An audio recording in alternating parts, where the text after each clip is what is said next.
Skull Vikings. Apologies early on for my voice. As I have been many a times on the Skolcial network, shout out to my kid again. I am most likely sure for getting me sick. But you know what really made me sick, Brev, was the first 3 quarters of that football game yesterday. Yeah, the little bit I saw of it didn't look good, so that was awesome. Little bit you saw. What do you mean, Brev? I had to work. You hold on. You worked instead of watching the Vikings game. Yeah, have a life, unfortunately, that requires I work weekends. Soon that won't be an issue. Wow, pathetic. I thought you knew ball. I thought you loved ball. I love ball, but I also love being able to afford my life. As you Yes. can see, I live a life of luxury. Well, Deficient. Brev, one way you can keep things affordable is by saving some money on your bathroom needs. If only there was a way to do that. And I do that very often because I get Dr. Squatch. Wow. Not a real doctor, but they kind of roll with it. So what I do is I take showers, even though my hair doesn't really look like it right now. And when I do that, I use Dr. Squatch and I use that to get nice and clean and smell like a good boy for my job. And I like to use deodorant also as well. Some of you probably don't. And that's really weird. Either you smell bad and you just don't know it, or you're a hippie, which do whatever you want to do. What was that noise? Was that your throat? Possibly. Okay, nice throat noise. Look. I've been sick for like 4 days. It's just doing weird stuff at this point. Yeah. Well, you know what would feel really good is Dr. Squatch's Sud Scrubber. Maybe pour some wood barrel bourbon. That's my favorite on there. Really lather up. Really, really good. Like you usually lather up for me. And you could get more by using the link down below to get $10 off a purchase of $20 or more, and help the show out too. You could feel like a man, smell like Skolcial. Well, that's incredible. You know what I'm really excited about in regards to saving money is the fact I've been saving money for a little bit because I have a trip in 2 weeks.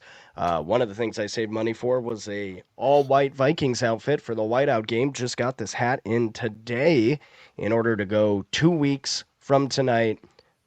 Chicago Bears at Minnesota Vikings with the winter whiteout jerseys dropping. If you want to go to that game, going to be a hell of a I don't know if it'll be a hell of a matchup. It'll be very interesting to see how Chicago does after firing their coach and having no real incentive to try to continue to win games. I say continue like they have. But we have new jerseys premiering. It's going to be awesome. Why not come use SeatGeek and go ahead and use code BREV or code JasonH to save $20 off your first order with SeatGeek and come see me at the tailgate. Let's hang out. But the Minnesota Skull. Vikings were back at home. Skull indeed. Yesterday, in what was one of the more frustrating games. Probably, I said online on the Twitter machine through the third quarter, that was probably I don't even know if worst is how I describe it, but it was like the most lethargic looking version of that team I had seen all season up until what we'll talk about, where things got exciting towards the end.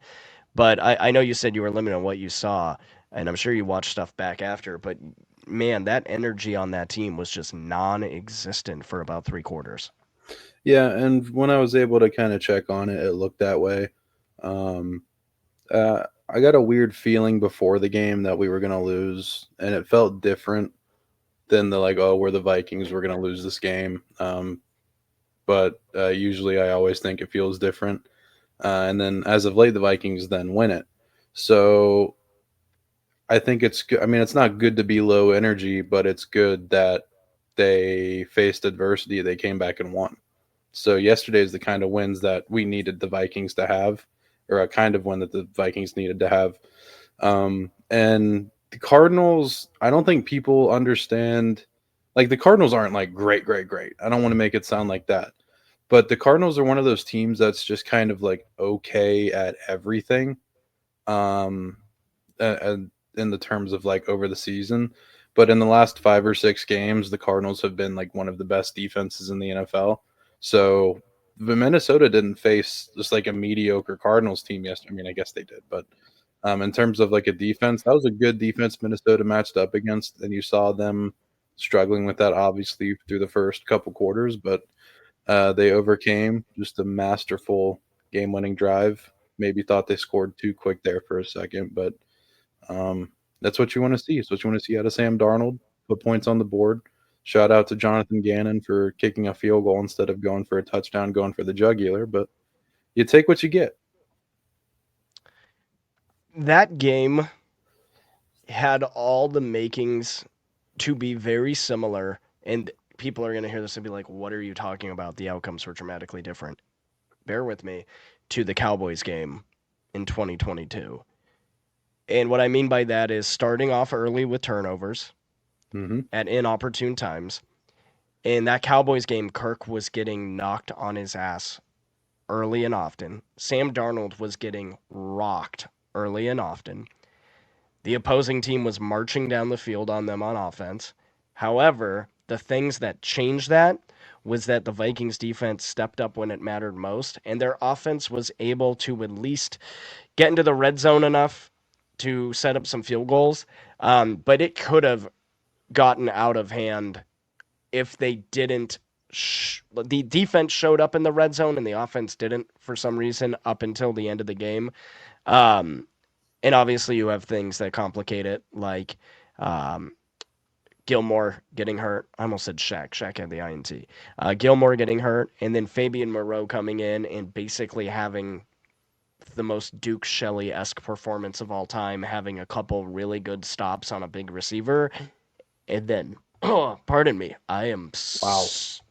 I am dying, bro. This sinus infection is absolutely killing me. I Congrats. do it for the love of the game. This is my Mm. flu podcast. I said that before. But anytime I'm sick because my kid brings something home from daycare, look at me and think of Michael Jordan. I would totally Um, never miss out on an episode for being sick. yeah, I wouldn't have to find a last second co host that looks like Sam Darnold for an episode because you were sick. But all that to say, yeah, Fabian Moreau kind of reminded me of Duke Shelley yesterday a little bit. Just a few Yeah. really good plays, and then I think that PI was BS, and then giving up a touchdown, very Duke Shelley esque when you look at it. I mean, even that touchdown, that was good coverage. He was just It going was against good Marvin coverage. Harrison Jr. Like, I really can't fault Fabian Moreau all that much. I know the penalty you're talking about.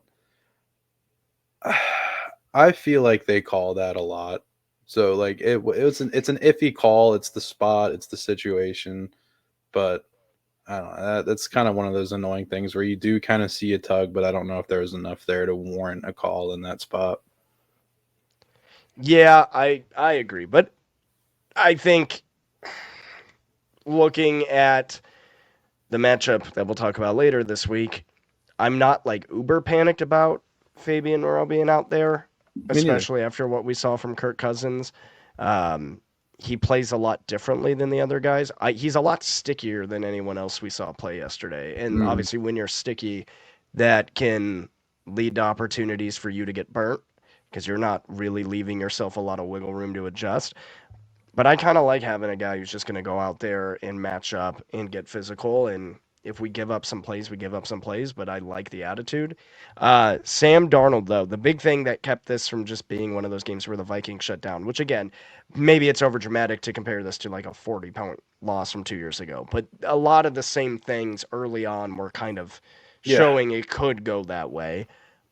Is that the team didn't just stick in that headspace. And whether it was in Kevin O'Connell's first year or in all of the Mike Zimmer era, really the majority of our time as fans, when games start that way for the Vikings, it's very easy for them to stay in that headspace. We've seen it a couple times, obviously, like the Colts game. This was, I think, down 13, still a significant deficit, but nowhere near the Colts game. And then I think the Broncos game was in what, 2019, where Kirk led that comeback, the I believe Gatorade so. meme. Yeah. I might be wrong on the year. I think you're right. Um, but I mean, other than those real two examples, right? Usually the Vikings were known for, hey, if the vibes are off, they're just not going to win. I think Kevin O'Connell's changed that this year. You look at the Jacksonville game, the vibes were off. They still won. You look at this, the vibes were off. They still won. Um, I'm really excited about what Sam Darnold did yesterday in particular. I think that was one of the most clutch game winning drives I've seen from a Vikings quarterback.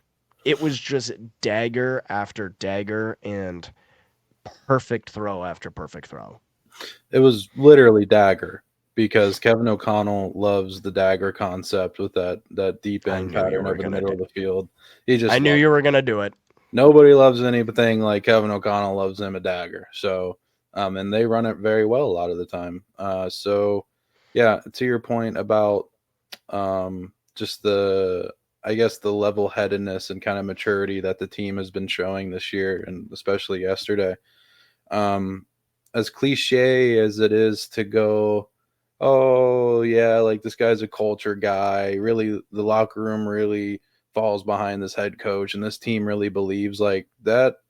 Yesterday was a perfect example of the vibes being off, but the culture that's being built, and is still insanely young and has a long way to go to being the full fledged vision of Kevin O'Connell and Quasey.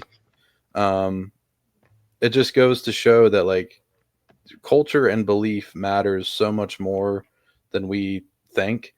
And I know we think it's important, but like yesterday, just prime example, because like you said, Vikings teams of years past, even under Kevin O'Connell, um, lose that game. Yeah. So, I also think like we're past the point where any reasonable person can play the culture, he's just a team friendly coach, whatever. He's got no grit to him, whatever term people want to throw out, right? Like we're past that point. I'm not saying people won't still say it because with a certain quarterback coming to town this week, there are obviously people fighting already on the internet about if the Vikings have the right personnel and coaching staff in place, which we'll get to later this week, I'm sure. But I want to speak a perfect example of that, not even Darnold, because I think Darnold had a good game. I mm-hmm. think he could have pulled the trigger earlier on some of those sacks, but he had Yep. very limited time. Somebody who really had every excuse to get frustrated and shut down probably was Jonathan Grenard. He did not see a lot of success early. Kyler was, him and Van Ginkel were getting back into the pocket, and he was just taking off. Mm-hmm. On that final Cardinals drive, the strip sack, which they counted as a sack because he technically killed the play when Kyler jumped on it. And then I believe it was third down. It was the play before the interception. He's pressuring Murray. Murray runs up the middle. He runs all the way around and brings him down like 1 or 2 yards past the line of scrimmage. That is fight. Like Mm-hmm. that is what that culture does.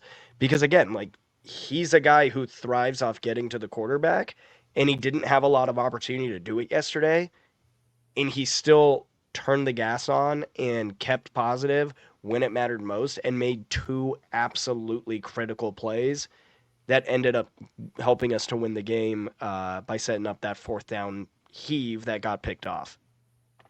Yeah, and Jonathan Grenard has kind of been he would be my pick even like a couple weeks ago when we were like in the full swing of Andrew Van Ginkel, like defensive player of the year talk. Like Jonathan Grenard, I think consistently on a snap for snap basis, like Jonathan Grenard has been probably the best defensive player on the team.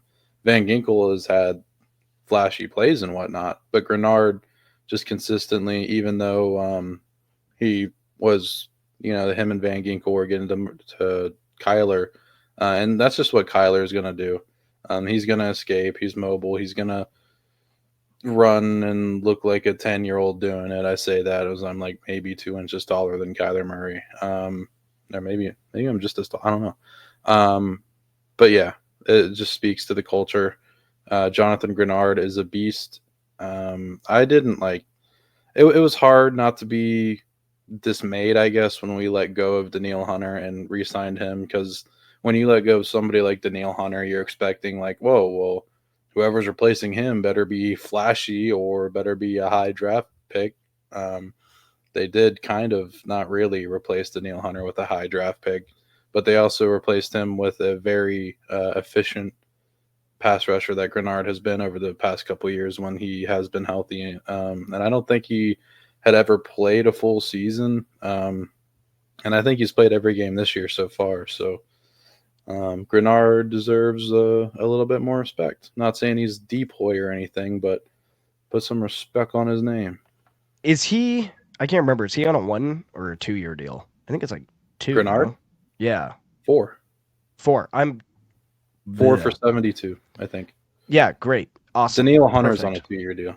Got it. That's perfect. I am so ecstatic about that. My brain is so absolutely It's foggy. okay. But like He's to still that cute. point, right, with Murray being able to escape, like he had 7 carries for 48 yards. That's about 7 yards a Hmm. carry. I think their longest play of the day at one point was him scrambling from their side of the field.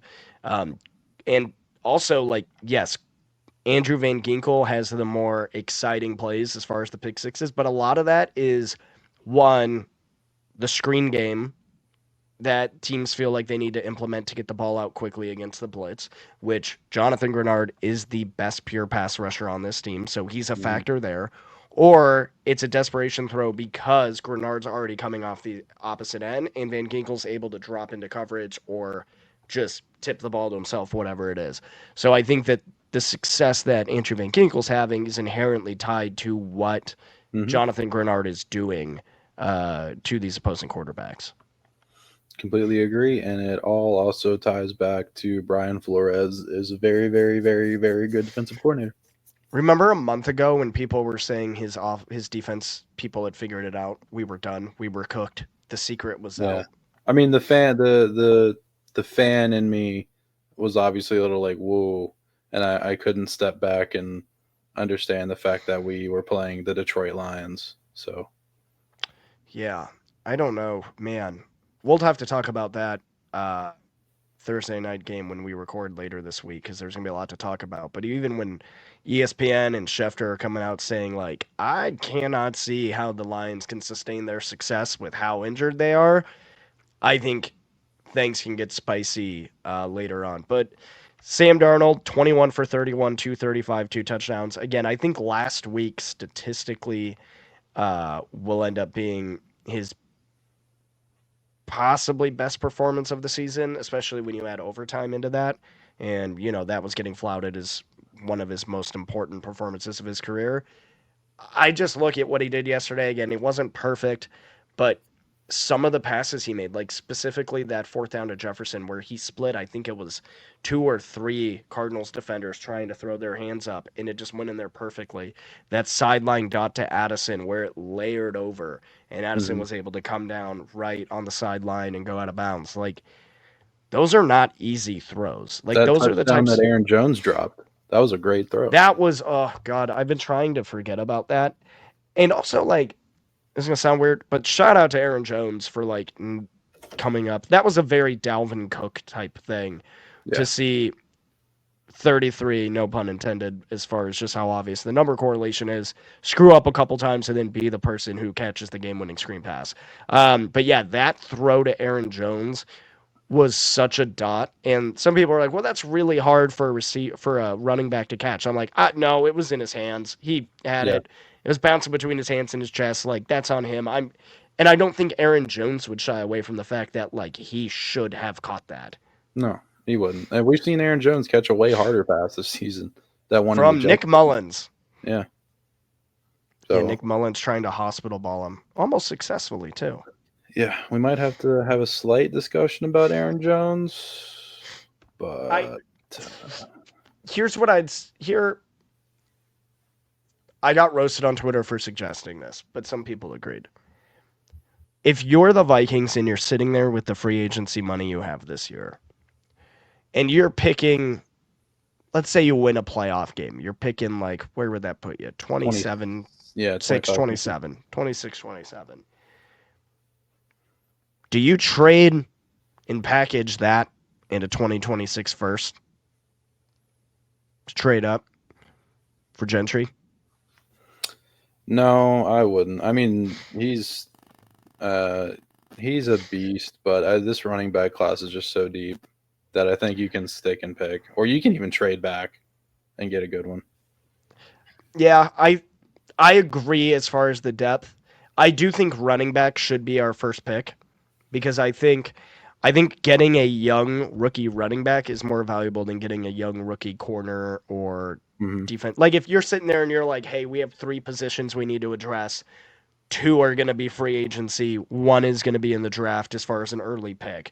Not saying you can't sign additional free agents or draft additional people, but I'm saying you look to bring in a stud corner, a stud DT if needed, and then a stud running back. I would allocate the draft pick towards trying to find a stud running back because longevity by getting a younger player. So when I think of Gentry, he's the type of guy that I say he's so special, I could understand wanting to trade up to get him. Yeah, isn't his name Ginty? Ginty, I'm saying I don't know why I always say Gentry. I don't So know I why mean, that just Ginty's a wants to weird come. last name. Yeah, Ginty, yes. I don't know why I just automatically, no matter how many times I know it's not that, just Gentry just comes out of my Okay. mouth. Well, I think you hit it on the head. No matter what name pronunciation you did, go out this off season. I mean, you can re-sign Byron Murphy or you can replace him. I don't really care. You get Makai Blackman back next year. Hopefully his development is still fluid with the torn ACL. Sign DJ Reed, and then use that draft pick on running back because I don't think the running back class this year, the running back market in terms of free agents this year is going to be all that good. As is neither the quarterback market, and the Vikings have the two best pending free agents at quarterback on their roster right now. Who else is a free agent other than Darnold and Jones? I'm trying to think who else is due to hit the market. I guess everyone who's worth anything has been extended, huh? Just about, but like the fact that you can't really name anybody, and Hey, Sam, Nick Mullins isn't under contract, so maybe we have oh, the top three. but we actually might. That's crazy, actually. I think Jones will come back. I I think think, Jones will be yeah. the backup.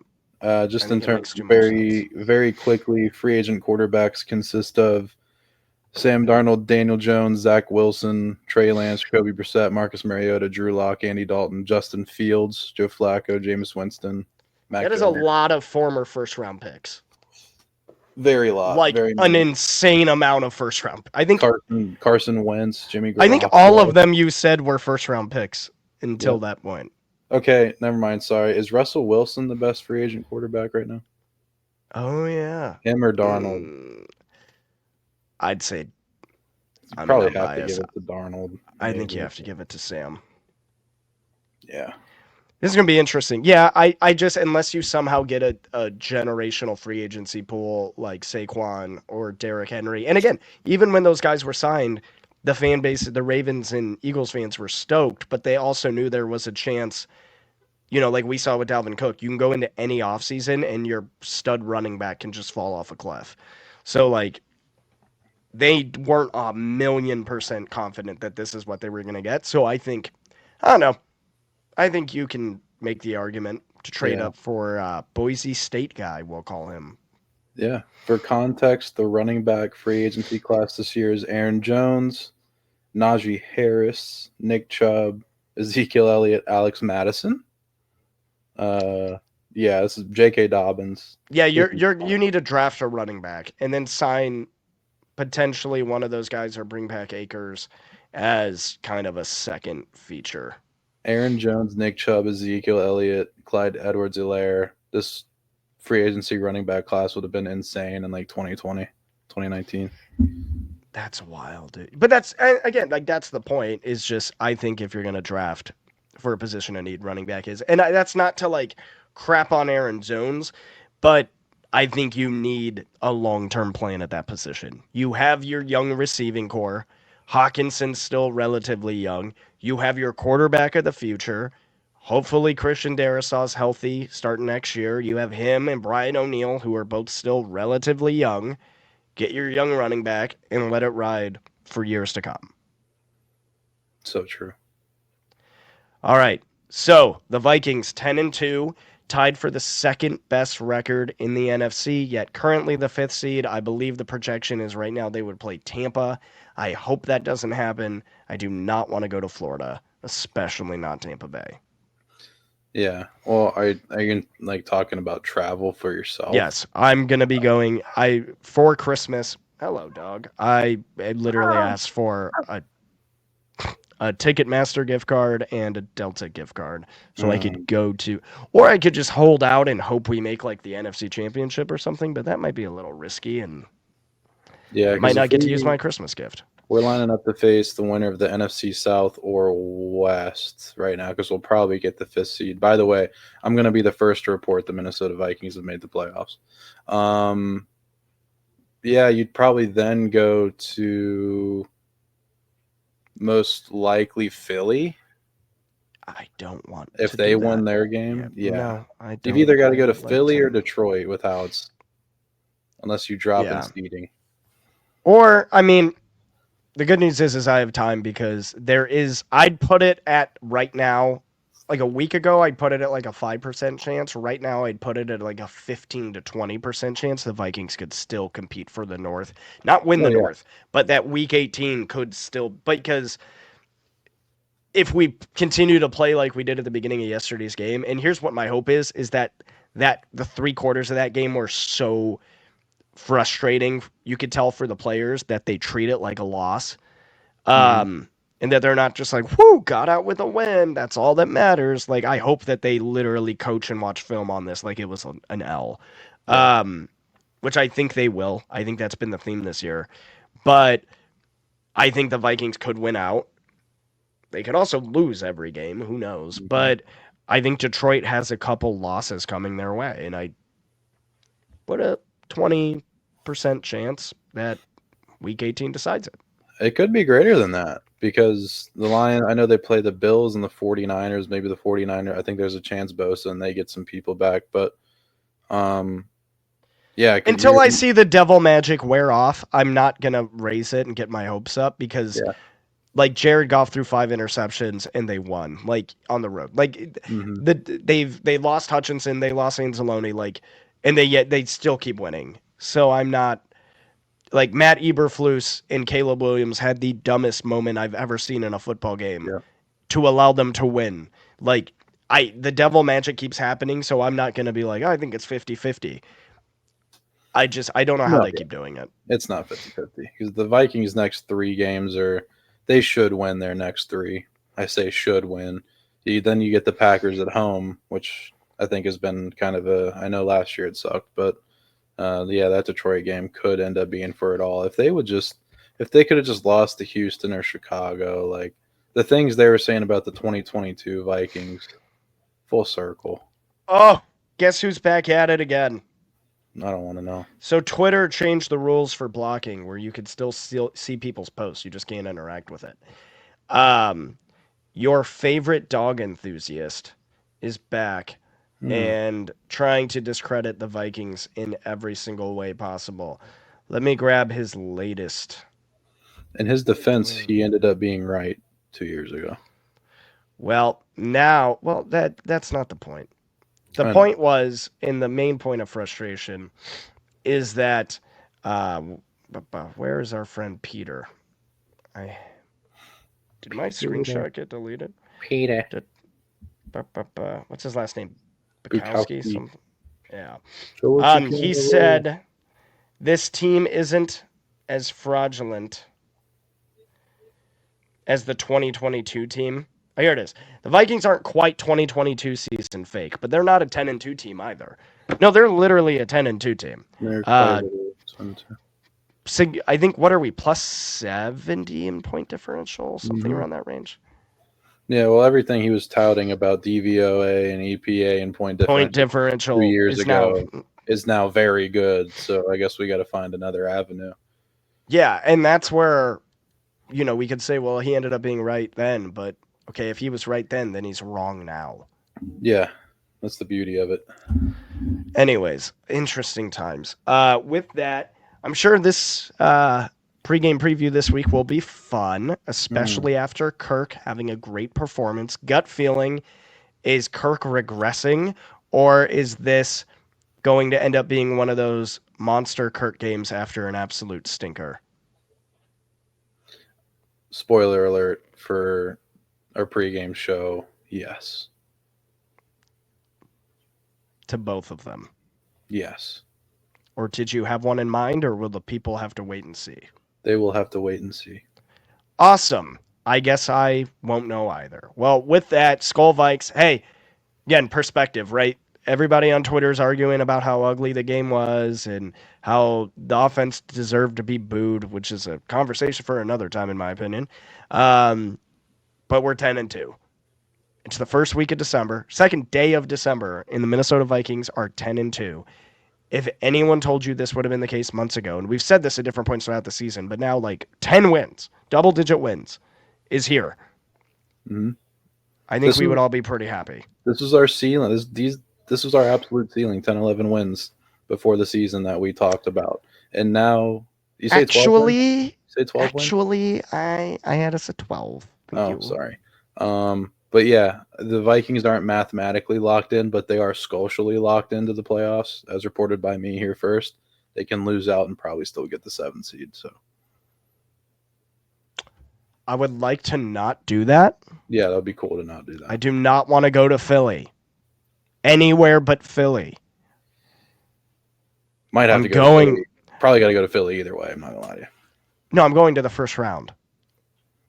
Oh, I know. I'm saying the Vikings, like if they're the 7th seed. Yes, correct. But if they're the 5th seed, they don't have to go to Philly with me there. Sure. Okay. Fair. Gotcha. I don't want to go to Philly. They can go to Philly.